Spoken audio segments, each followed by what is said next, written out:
The Rake.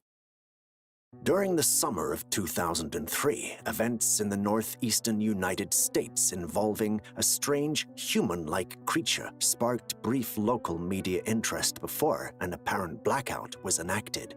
Little or no information was left intact, as most online and written accounts of the creature were mysteriously destroyed. Primarily focused in rural New York State and once found in Idaho, self-proclaimed witnesses told stories of the encounters with a creature of unknown origin.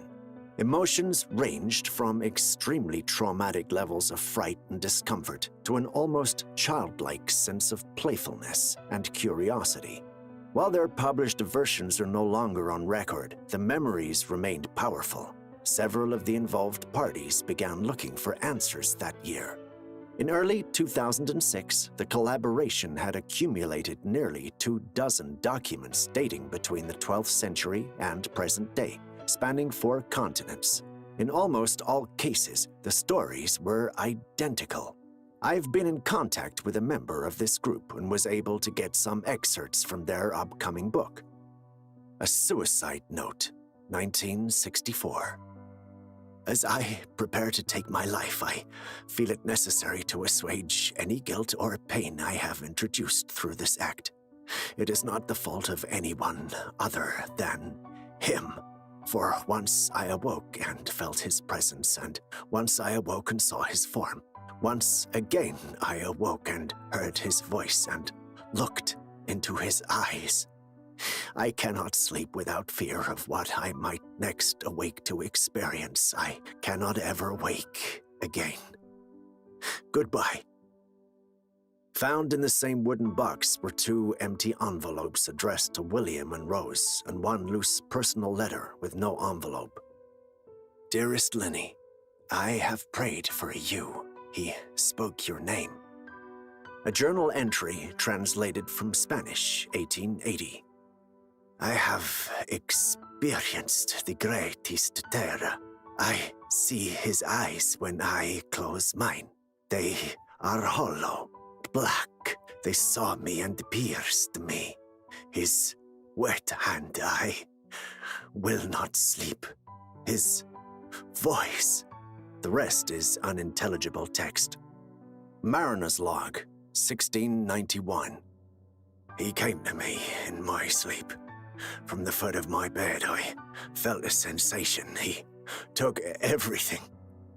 We must return to England. We shall not return here again. At the request of the Rake.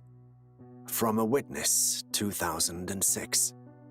3 years ago, I just returned from a trip from Niagara Falls with my family for the 4th of July.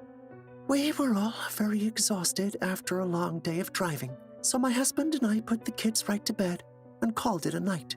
At about 4 a.m., I woke up thinking my husband had gotten up to use the restroom. I used the moment to steal back the sheets only to wake him in the process. I apologized and told him I thought he'd got out of bed.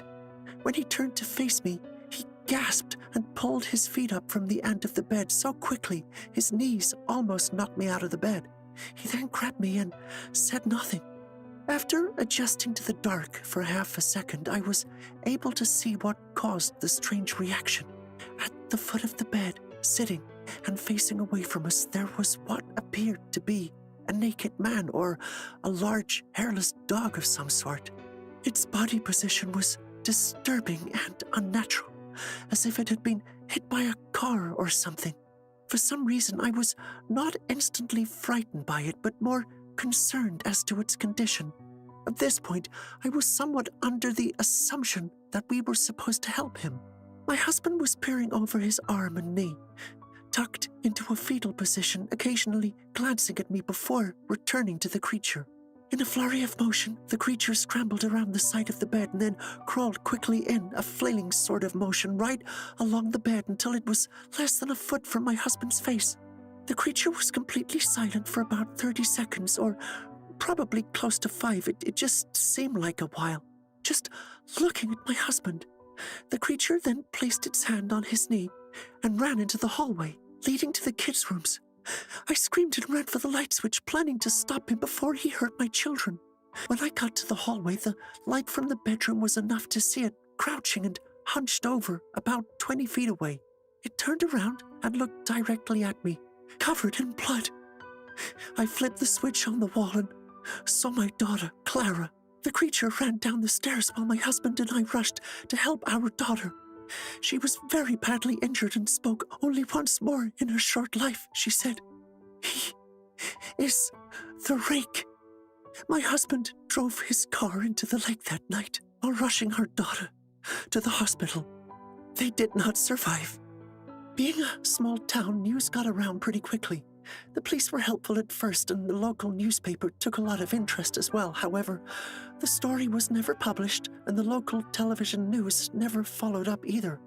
For several months, my son Justin and I stayed in a hotel near my parents' house. After we decided to return home, I began looking for answers myself. I eventually located a man in the next town over who had a similar story. We got in contact and began talking about our experiences. He knew of 2 other people in New York who had seen the creature we now referred to as the Rake. It took the 4 of us about 2 solid years of hunting on the internet and writing letters to come up with a small collection of what we believe to be accounts of the Rake. None of them gave any details, history, or follow-up. One journal had an entry involving the creature in its first 3 pages and never mentioned it again. A ship's log explaining nothing of the encounter, saying only that they were told to leave by the Rake. That was the last entry in the log. There were, however, many instances where the creature's visit was one of a series of visits with the same person. Multiple people also mentioned being spoken to, my daughter included. This led us to wonder if the Rake had visited any of us before our last encounter. I set up a digital recorder near my bed and left it running all night, every night for 2 weeks. I would tediously scan through the sounds of me rolling around in my bed each day when I woke up. By the end of the 2nd week, I was quite used to the occasional sound of sleep while blurring through the recording at 8 times the normal speed. This still took almost an hour every day. On the first day of the 3rd week, I thought I heard something different. What I found was a shrill voice. It was the Rake. I can't listen to it long enough to even begin to transcribe it. I haven't let anyone listen to it yet. All I know is that I've heard it before, and now I believe that it spoke when it was sitting in front of my husband. I don't remember hearing anything at the time, but for some reason, the voice on the recorder immediately brings me back to that moment. The thoughts that must have gone through my daughter's head make me very upset. I have not seen the Rake since he ruined my life, but I know that he has been in my room while I slept. I know and fear that one night I'll wake up to see him staring at me.